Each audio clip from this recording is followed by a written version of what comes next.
तो hi everyone, आज आप लोग पढ़ेंगे लेसन 7 जीव विज्ञान में है नियंत्रण एवं समन्वय। नियंत्रण एवं समन्वय के बारे में पढ़ेंगे आप लोग।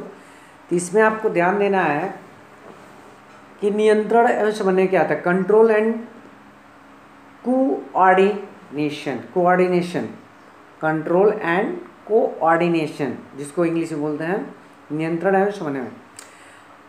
इसमें हम तंत्रिका कोशिका के बारे में पढ़ेगा। आप लोग न्यूरॉन नाम सुने होंगे, तंत्रिका कोशिका जिसको बोलते हैं।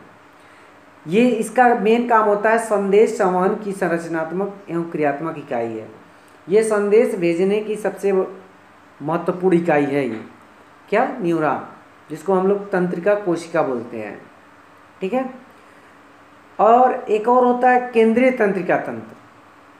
केंद्रीय तंत्रिका तंत्र होता है तंत्रिका तंत्र जो जंतुओं में, तंत्रिका तंत्र जो जंतुओं में मस्तिष्क और मेरुरज्जु का बना होता है। मतलब केंद्रीय तंत्रिका तंत्र जो होता है जो जंतुओं में मस्तिष्क और मेरुरज्जु का बना होता है। मेरुरज्जु जो दिमाग में होता है। ठीक है। हार्मोन, शरीर की क्रियात्मक प्रक्रियाओं को नियंत्रित करने के लिए विशेष रसायन होते हैं जिन्हें हार्मोन कहा जाता है। शरीर की क्रियात्मक प्रक्रियाओं को नियंत्रित करने के लिए विशेष प्रकार के रसायन होते हैं जिन्हें हम हार्मोन कहते हैं। ठीक है। अब कुछ हम पादप हार्मोन के बारे में जान लेते हैं। पादप हार्मोन क्या होते हैं। पादप मतलब पौधे होते हैं। पौधों में कौन कौन से हार्मोन होते हैं, आप लोग इसको समझ लें और कैसे कार्य करते हैं। पौधों द्वारा स्रावित हार्मोन जो विभिन्न कार्य करते हैं, जैसे ऑक्सिन, जिबरलिन, साइटोकाइनिन, वृद्धि रोधक। इसके बारे में डिटेल में पढ़ाएंगे आगे। ये सारे क्या हैं, पौधों को से स्रावित होने वाले हार्मोन हैं। ऑक्सिन, जिबरलिन, साइटोकाइनिन, वृद्धि रोधक। ठीक है। इसके बाद होता है संवेदी तंत्रिका तंत्र। संवेदी तंत्रिका तंत्र किसे कहते हैं। वे संवेदी अंगों से उद्दीपनों को लेकर मस्तिष्क तक पहुंचाते हैं। संवेदी तंत्रिका तंत्र कोशिकाएं जो होती हैं ये संवेदी अंगों से क्या करते हैं, जो उद्दीपन होता है उसको लेकर मस्तिष्क तक। जैसे मान लो हमारे पैर में हम चलते हैं, अगर कांटा चुभ जाता है तो तुरंत पैर में चुभता है और हमारे दिमाग में पता चल जाता है कि हाँ पैर में चोट लगी है, कांटा चुभ गया है। किसके कारण, संवेदी तंत्रिका कोशिकाओं के कारण। ठीक है। चालक तंत्रिका कोशिकाएं क्या होती है, ये उद्दीपनों के प्रत्युत्तर को कार्यकारी अंगों तक पहुंचाती है।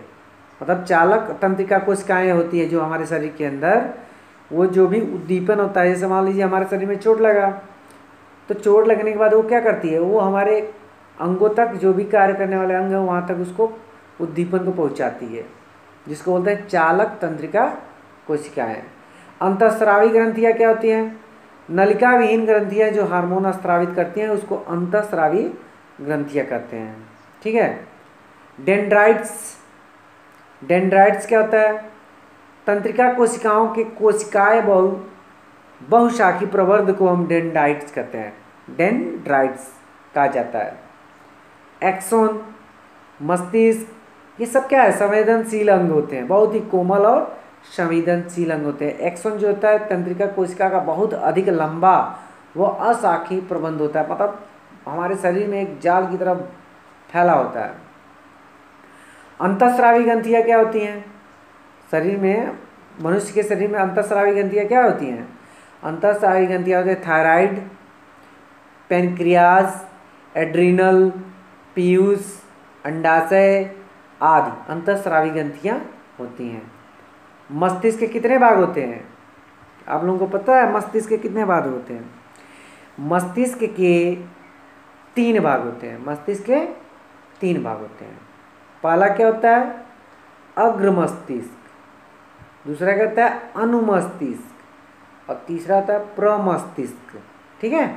पहला होता है अग्र मस्तिष्क, दूसरा अनुमस्तिष्क और तीसरा होता है प्रमस्तिष्क। ये 3 मस्तिष्क के भाग होते हैं, अग्र, अनु, ठीक है, प्रम, ये तीनों भाग होते हैं। तो मेरुरज्जु क्या होता है, पश्च मस्तिष्क की मेडुला जो पश्च मस्तिष्क है उसमें जो मेडुला ऑब्लांगेटा खोपड़ी के महारंध्र छिद्र से निकलकर केशिकाओं की तंत्रिका नाल से होती हुई अंत तक फैली रहती है और इसे मेरुरज्जु कहते हैं। जैसे आप लोग दिमाग देखते हैं ऐसे सिकुड़ा सिकुड़ा रहता है, उसी को बोला जाता है। अभी फिगर में दिखाता हूँ, ठीक है। प्रतिवर्ती क्रियाएं कहते हैं किसी उद्दीपन से होने वाली स्वचालित जल्दी से और अनैच्छिक क्रिया को प्रतिवर्ती क्रिया कहते हैं। जैसे मान लीजिए हाथ अगर आग पे अचानक चला जाता है तो हाथ की प्रतिक्रिया क्या होती है, तुरंत हाथ हट जाता है।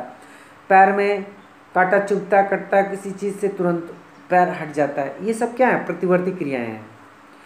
तंत्रिका आवेग, तंत्रिका कोशिकाओं का संकेत भेजना तंत्रिका आवेग कहलाता है। तो इसमें आप लोग समझेंगे ये चीज़ें, ठीक है। तो इसमें आपको समझना है तो ये समझ लेंगे